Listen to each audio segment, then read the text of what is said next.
Hello everyone, welcome back to my channel. जो मी video चालू केला आहे तो आता इव्हिनिंगच्या टायमिंगला चालू केला आहे। ब्लॉगिंग आहे ते सकाळी खूप सारी कामं काढलेली। हा जो ब्लॉग आहे तो सॅटर्डेचा आहे।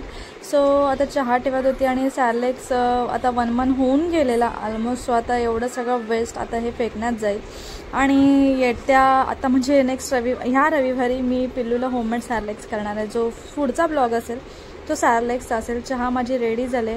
आता मला पनीरची भाजी करायची आहे। सो मी कांदा, टोमॅटो, लसूण आणि थोडेसे काजू घेतलेत, त्यांना भाजून घेतले आणि त्यांना ग्राइंड करायचे मला। सो चहा झाली, आता चहा पिऊ आम्ही आणि मग लगेच जेवणाला लागेल, कारण का मला बाहेर पण जायचं आहे। आम्हाला बाहेर जायचं आहे तिघांना पण। दिवा वगैरे लावला, सगळी कामं आवरून घेतली इव्हिनिंगची आणि दीपकने दिवा लावला आणि पिल्लूने आणि पिल्लूच्या बाबांनी देवाची पूजा केली।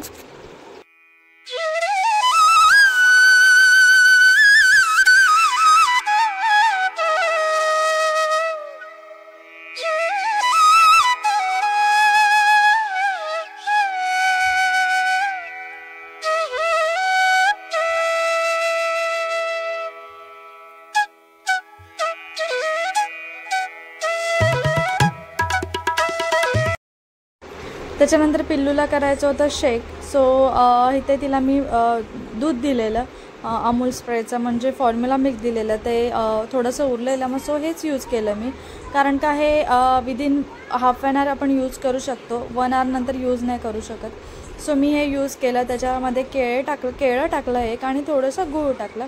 आता मी याला ग्राइंड करून देईल आणि तिला फीड करेल। मी तिला हल्ली सगळे शेकच देते, मिल्क शेक वगैरे असं करून देते। आणि जे तुम्हाला बोललेलं ते आता मी ग्राइंड करून घेते। कांदा, टोमॅटो, लसूण, अद्रक आणि काजू याची पेस्ट करून घेतली आणि आता मी करते पनीरची भाजी रात्रीसाठी। सो ही जी पेस्ट केलेली ते तेल घेतलं, पॅनमध्ये तेल घेतलं, गरम केलं आणि जी मी प्युरी केलेली ती ॲड केली।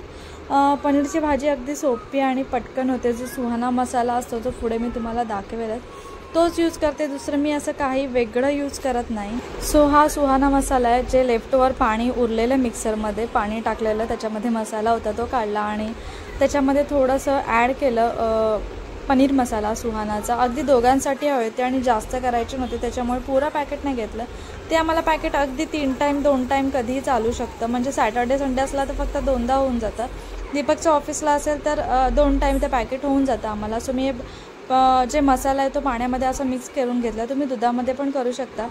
त्याच्यावरती सगळं लिहिलेलं असतं त्या पॅकेटवरती आणि आपले जे घरचे मसाले आहे ते मी ॲड करते। लाल तिखट, धणे पावडर, गरम मसाला आणि हळद थोडीशी, बस, बाकी कुठलेही मसाले टाकले ना। आणि जो मसाला सुहानाचा मसाला आहे तोच ॲड करणार आहे, बाकी काहीही ॲड करणार नाही आहे। आता ते तेलामध्ये अगदी मिक्स करून घेणार आहे। अगदी त्या ग्रेव्हीला ना तेल सुटेपर्यंत मिक्स करून घ्यायचं। कुठलीही ग्रेव्ही तुम्ही कराल ना तेव्हा त्याला तेल सुटेपर्यंत शिजवा। कांदा, टोमॅटो अगदी नीट शिजला पाहिजे। त्याने काय होतं की तुमच्या ग्रेव्हीला ना पाणी नाही सुटत, अगदी थिकनेस येतो ग्रेव्हीला आणि ऑइल पण चांगलं सुटलं ना की तर्री चांगली येते। त्याच्यामुळे नीट अगदी शिजवून घ्यायचं ग्रेव्हीला, जोपर्यंत ना तेल नाही निघत। तुम्ही जरा तरी तेल टाकलं ना तरीही त्याला तेल सुटतं। सो अशा प्रकारे मी थोडा वेळ झाकण ठेवलेलं त्याच्यावरती तेल सुटेपर्यंत आणि सगळं पाणी ॲब्झॉर्ब होईपर्यंत। तर तुम्ही बघता सगळं पाणी होतं ते कांदा टोमॅटोतलं गेलं आणि थोडंसं तेल सुटलेलं आहे। आणि आता जो मी मिक्स केलेला मसाला होता पाण्यामध्ये तो ॲड करेल आणि परत थोडंसं पाणी ॲड करेल आणि त्याला मिक्स करून घेईल अगदी व्यवस्थित। जशी तुम्हाला थिकनेस हवी असते प्युरीची, म्हणजे ग्रेव्हीची, त्याप्रमाणे तुम्ही ॲड करू शकता सगळं, म्हणजे पाणी तुम्ही ॲड करू शकता। सो अशा प्रकारे माझी ग्रेव्ही आहे ती तयार झाली आहे। आता मी परत एकदा लीड ठेवलं, थोडंसं पाणी ॲड केलेलं ते जाण्यासाठी। तोपर्यंत पिल्लूचं जेवण करून घेत होती। साईड बाय साईड मी माझी कामं पण करत होती आणि साईड बाय साईड जेवण पण करत होती। सो मी पिल्लूला आता मूग डाळ आणि थोडेसे बोट्स टाकून सूप टाईप करणार आहे, कारण का हल्ली आहे ना ती फुल सॉलिड बोलतो ना आपण, तसं खात नाही आहे, प्युरी फॉर्ममध्ये द्यावं लागतं। त्याच्यामुळे गाजर घेतलं आहे, 3 लसूण घेतले। असंच मी तिला आधीपासून हे आहे ना पिल्लूला मी अगदी ती 7 महिन्याची होती ना तेव्हापासून मी तिला असंच खायला देते। हे प्युरी फॉर्ममध्ये करते ना ते मी तिला 7 मंथपासून स्टार्ट केलं आहे आणि आता परत तिला प्युरी फॉर्ममध्ये आली आहे ती, कारण का ती माझी मिस्टेक, तुम्ही मागचे ब्लॉग बघितलाच असाल तर तुम्हाला समजलंच असेल। सो जिरे पावडर टाकली, थोडंसं हळद टाकेल, धणे पावडर, गरम मसाला आणि आपलं हिंग बाळाच्या जेवणात, प्रत्येक जेवणात हिंग आणि जिरे पावडर ॲड करा, जेणेकरून जे पचायला त्रास होतो किंवा गॅस होतो त्या जेवणाने तो होणार नाही त्याला.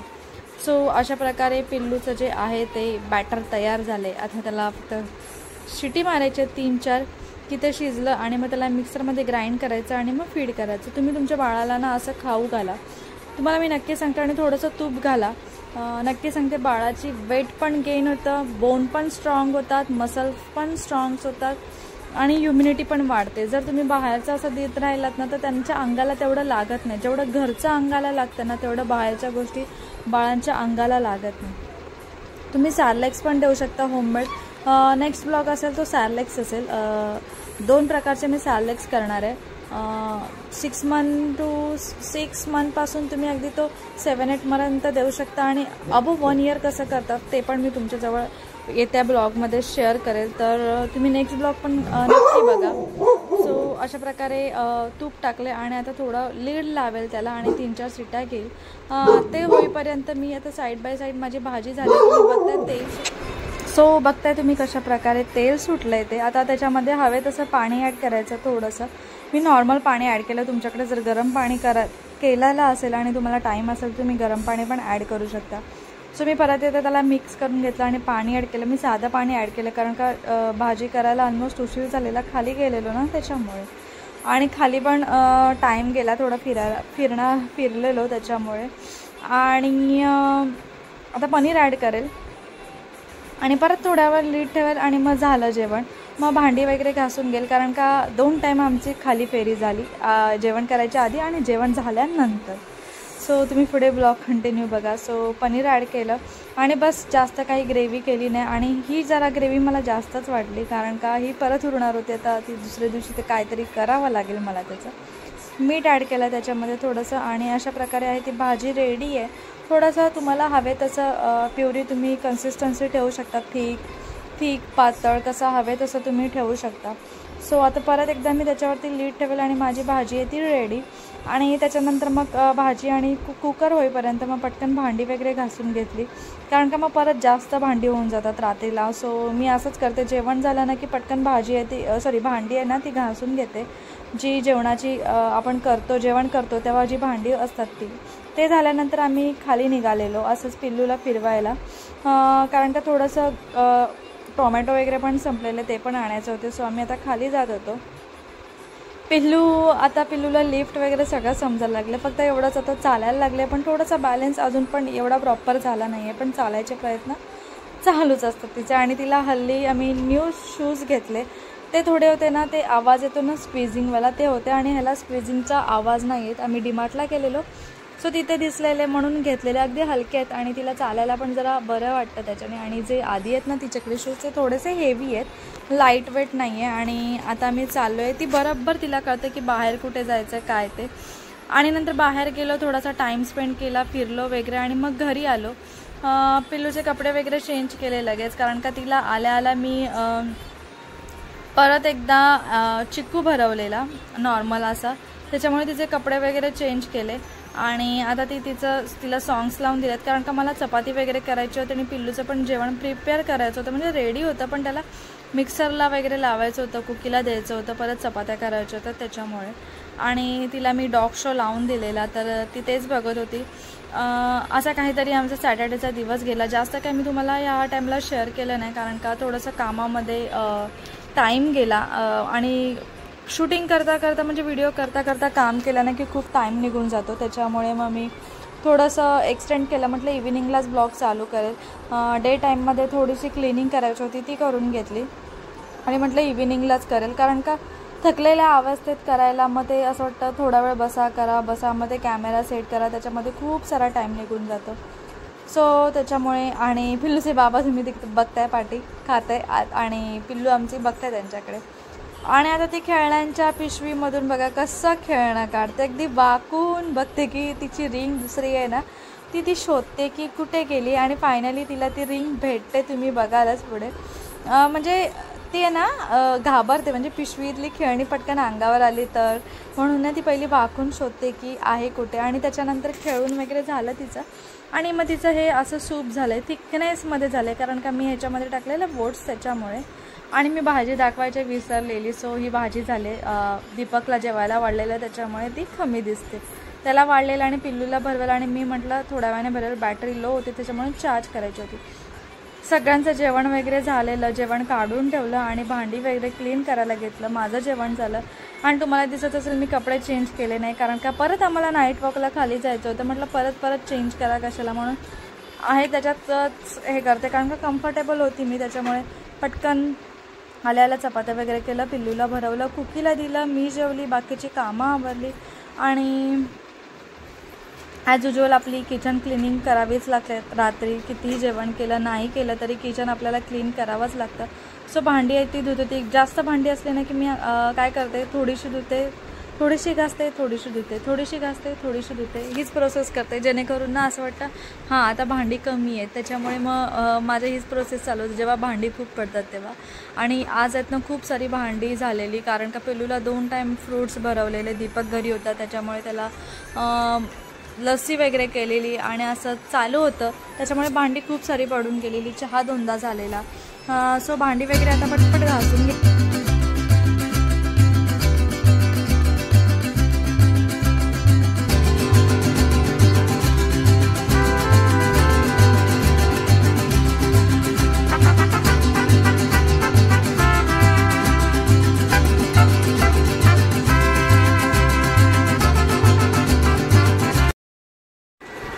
भांडी वगैरे घासून झाल्यावर आपलं ॲज युजल गॅस क्लीन करावाच लागतो. मी तुम्हाला बोललेली सॅटर्डे संडेला माझी डीप क्लिनिंग असते गॅसची आणि गॅसच्या किचनच्या ओट्याची. सो ॲज युजल तेच जे मी लिक्विड यूज करते ते CIFचं क्रीमी लिक्विड आहे. खरंच तुम्हाला सांगते तुम्ही डीमार्टमध्ये ना नक्की बाय करा. त्याच्याने गॅस इतका क्लीन निघतो ना, इवन सिंक नळाचे टॅब असताना ते पण खूप चांगले निघतात. सो आता पटकन मी घासून घेते. मी दर सॅटर्डे संडेला असंच करते आणि मधल्या वाराला म्हणजे मधल्या डेजला मी सकाळी किंवा दुपारी, मोस्टली करून दुपारचं जेवण झाल्यानंतरच सगळं क्लीन करते. कधी घासलं तर, नाहीतर मग वाईप करून घेते, कारण का तेवढा टाईम नसतो माझ्याकडे. दीपकची नाईट असल्याकारणे मला नाईटला एवढा डीप क्लिनिंग जमत नाही, जे आहे ते पटपट करावं लागतं. फक्त सॅटर्डे संडेला मी असं अगदी व्यवस्थित पाणी एकदम भरपूर टाकून सगळ्या टाईल्स अगदी वरपर्यंत घासून नीट क्लीन करते, कारण का तेव्हा दीपक असतो पिल्लूला हँडल करायला, त्याच्यामुळे एवढं टेन्शन नसतं. आणि बाकीच्या डेजमध्ये माझं असं फक्त नॉर्मलीच कधी कधी घासते, कधी कधी नाही, असं करते. 2 दिवसांनी घासते, कधी 3 दिवसांनी घासते. जर खूपच घाण झालं तर मग डेली घासायला लागतं, नाहीतर मग वाईप करून निघून जातं. सो अशा प्रकारे गॅस क्लीन झाला आहे माझा. आणि सकाळ सकाळ गॅस क्लीन भेटला ना की जेवण करायला पण बरं वाटतं, म्हणजे सकाळचा ब्रेकफास्ट करायला, चहा ठेवायला जरा बरं वाटतं. आणि ते झाल्यानंतर आपले गॅसवरच्या ज्या रिंग असतात त्या पण क्लीन केल्या, कारण का त्या पण त्याच्यावर पण ऑइल थोडंसं उडालेलं. कुकरची शिटी म्हणजे कुकर लावलेला पिल्लूचा आणि कुकीचा, सो त्याच्यावरती थोडंसं लीक होऊन पडलेलं, सो ते पण घासलं. ते पण आता ड्राय व्हायला ठेवून देईल. आणि जे आपण ज्याच्यामध्ये लिक्विड ठेवतो त्याला पण मी क्लीन करते. जे वरचं ब्लॅक असतं ना ते पण काढून मी क्लीन करते, कारण का ना त्याच्यात पण खूप सारी घाण असते. तुम्ही पण कधीतरी नोटीस करा, ती स्प्रिंग असते ना त्याच्यात पण घाण असते, ते पण सगळं इझिली निघतं. ते झाल्यानंतर मी बेसिंगमध्ये लिक्विड टाकलं, टॅबवरती लिक्विड टाकलं, तेच क्रीमी लिक्विड CIFचं, आणि सगळं घासून घेतलं नीट अगदी, कारण का नंतर मग घाण असली ना की मला नको वाटतं ते. आणि ते झाल्यानंतर मला पिल्लूचं पाणी वगैरे गरम करायचं होतं, बॉटल धुवायची होती, त्याच्यामुळे पहिला गॅस आणि बेसिंग वगैरे सगळं क्लीन करून घेते. त्याच्यानंतर मग माझी बाकीची कामं करते. आणि फायनली सगळं झालं, वायपर वगैरे धुते, सगळ्या वस्तू जागच्या जागी ठेवून दिल्या आणि फायनली माझं सगळं काम झालं. आता फक्त पिल्लूचं जे बॉटल्स वगैरे मी धुते आणि जे केटल आहे ते धुते, ह्याच लिक्विडनं धुते. पिल्लूला मी हे लिक्विड यूज करते टॉईज वगैरे धुण्यासाठी. इवन लहानपणी मी तिचे टॉईज त्याच्यानेच धुवायचे. आणि तिची बॉटल आहे फिडिंगची, म्हणजे दुधाची बॉटल, ती पण मी ह्याच्यानेच धुते आणि गरम पाण्याने फक्त काढून घेते धुवून मस्त. आणि याचा एवढा स्मेल पण नाही, तुम्ही पण यूज करू शकता. ट्रॅव्हलिंगमध्ये आपल्याला कसं दुधाची बॉटल धुता येत नाही, सो हे लिक्विड बेस्ट आहे. मदर्स फर्स्ट आहे, चांगलं आहे खूप. डिटर्जंट पण भेटतं, डिटर्जंट लिक्विड पण ह्यांचं भेटतं मदर्स फर्स्टचं, ते पण खूप चांगलं आहे. त्याचा पण एवढा स्मेल नाही येत, नाही तर आपल्या डिटर्जंटचा ना खूप सारा स्मेल येतो, ह्याचा एवढा स्मेल नाही. सो हे पण भरून ठेवलं, कारण का संपलेलं. सो हे मी आधी ट्रायलसाठी छोटी बॉटल आणलेली, नंतर पाऊचच घेतला. सो आता माझं किचन क्लीन झालं आहे पुरं. आता फक्त मला आहे ना सगळं पाणी झालेलं, आपण भांडी धुतो किंवा बॉटल्स वगैरे भरतो किंवा वाईप करतो गॅस वगैरे, त्याच्यामुळे थोडं ना थोडं पाणी पडतं. सो आता ती नीट पुसून घेईल. हा माझा बोलतात ना लास्टची स्टेप आहे. किचनमधून बाहेर पडलं की परत यायचं नाही. एवढं झालं की माझं सगळं काम झालं. मग मला किचनमध्ये आता यायची गरज नाही. फक्त पिल्लूला दूध बनवायचं तेव्हाच यायचं आहे, नंतर मग मला काही यायची जरूरत नाही. अशा प्रकारे जी माझी नाईट क्लिनिंग आहे किचन उठायची ती होते. आणि आफ्टर जेवणानंतर मला बस किचनमध्ये एवढंच काम असतं, नंतर जास्त काम नसतंच. सो अशा प्रकारे माझी सगळी क्लिनिंग आहे ती झालेली आहे.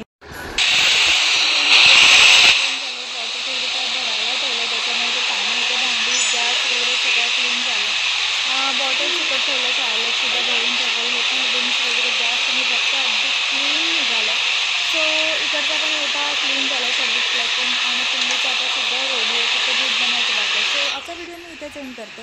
तुम्हाला माझा आजचा व्हिडिओ आवडला असेल तर प्लीज माझ्या चॅनलला सबस्क्राईब करा, व्हिडिओ लाईक करा, शेअर करा, कमेंट